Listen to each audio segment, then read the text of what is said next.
Hello class, welcome back. आज है हमारा लेक्चर 6 और आज हम टॉपिक कवर करेंगे how do pollen grains come out of the anther. तो पिछले लेक्चर में हमने देखा था कि पोलन ग्रेन एंथर के अंदर कैसे बनता है। अब यहाँ पे एक इम्पॉर्टेंट क्वेश्चन आता है कि पोलन ग्रेन तो एंथर के अंदर बन गया, लेकिन बाहर कैसे आएगा।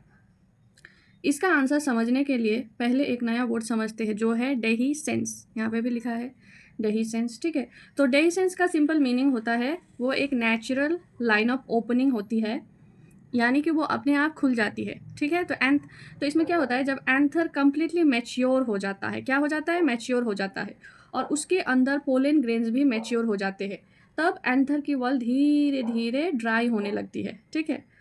एंथर पर एक स्पेशल वीक रीजन यानी कि नाजुक रीजन होती है जिसे हम कहते हैं लाइन ऑफ डेहिसेंस।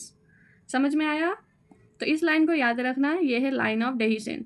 तो एंथर जब मैच्योर हो जाती है, उसके अंदर की पोलन ग्रेन्स भी मैच्योर हो जाती है, तो वहाँ पे नेचुरली एक लाइन होती है जो कि अपने आप खुल जाती है, जो कि वीक होती है यानी कि नाजुक होती है, ठीक है। तो उसी लाइन को हम कहते हैं लाइन ऑफ डेहिसेंस, ठीक है। जैसे ही एंथर ओपन होता है, उसके अंदर प्रेजेंट हजारों पोलन ग्रेन्स क्या करती है, बाहर आ जाती है, ठीक है। इसी प्रोसेस को हम कहते हैं एंथर डेहिसेंस, ठीक है। तो अब हमें ध्यान रखना है कि पोलन ग्रेन्स का बाहर आना और पॉलिनेशन एक ही चीज़ नहीं है। मतलब हमने क्या कहा, पोलन ग्रेन्स का बाहर आना और पॉलिनेशन एक ही चीज़ नहीं है, क्योंकि उसके बाद भी प्रोसेस होंगी। निकलने के बाद वो जाएगी, उसके बाद वहाँ पे जाके कैसे फर्टिलाइजेशन होगी वो एक अलग प्रोसेस है। तो लाइन ऑफ डेहिसेंस जो है वो एक लाइन है जो कि वीक होती है, नेचुरल ओपनिंग होती है। जब पोलन ग्रेन मैच्योर हो जाती है तब, और जब एंथर भी प्रॉपर मैच्योर होते हैं, तब उनकी जो लाइन है वो ड्राई होने लगती है, फिर अपने आप खुलती है, तब वहाँ से पोलन ग्रेन क्या होती है, रिलीज हो जाती है, ओके। तो पहले क्या होता है, एंथर ओपन होता है और पोलन ग्रेन्स क्या होते हैं, रिलीज हो जाते हैं, ठीक है।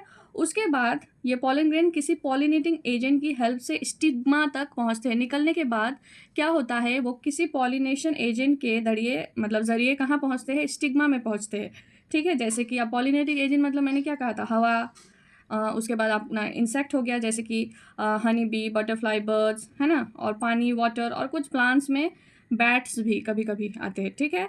तो वही जो है क्या करते हैं, उस पोलन ग्रेन को ट्रांसफ़र करते हैं, ठीक है। तो इसे देखिए, ये वाली पिक्चर हमने पिछले क्लास में भी दिखाया था मैंने आपको, तो अभी दिखा देते हैं। ये पिक्चर देखिए, ये एक एंथर है, ठीक है। तो एंथर की ये जो लाइन दिख रही है आपको, इसी लाइन को कहते हैं लाइन ऑफ डेहिसेंस, जो कि वीक हो जाती है मैच्योर होने पर, यानी कि ड्राई हो जाती है, और उसके बाद उसके अंदर जो पोलन ग्रेन है वो मैच्योर हो जाती है। तो वो भी जब ये ड्राई हो जाती है तो वो कहाँ से निकलती है, लाइन ऑफ डेहिसेंस से पोलन ग्रेन रिलीज हो जाती है, ओके। समझ गए, कहाँ से निकलते हैं, लाइन ऑफ डेहिसेंस। तो अब देखिए, हम इसे याद रखेंगे। पोलन ग्रेन क्या हो गए, मैच्योर हो गए, एंथर भी मैच्योर हो गए, तो क्या हुआ, लाइन ऑफ डेहिशन वहाँ पे फॉर्म हुई। तो उसके बाद एंथर क्या हुई, खुल गई, मतलब जो लाइन ऑफ डेहिशन से हमने कहा ड्राई हुआ वो खुल गई, ठीक है। फिर वहाँ से क्या हुआ, पोलन ग्रेन रिलीज हो गई, तब वो जाके होती है रेडी फॉर पॉलिनेशन, ठीक है। तो देखिए, यहाँ पे भी हमने कहा कि पॉलिनेशन एक चीज़ है और पोलन ग्रेन का मैच्योर होकर एंथर से निकल जाना एक अलग चीज़ है। इसीलिए अब क्या हुआ, अब जो पोलन ग्रेन है वो रेडी फॉर पॉलिनेशन हुआ, ठीक है। वो कहाँ से निकली, वो निकली लाइन ऑफ डेहिसेंस से, okay.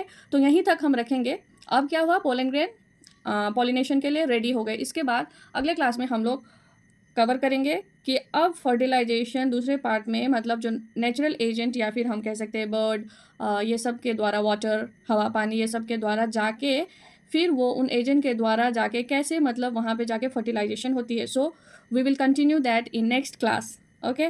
So thank you class.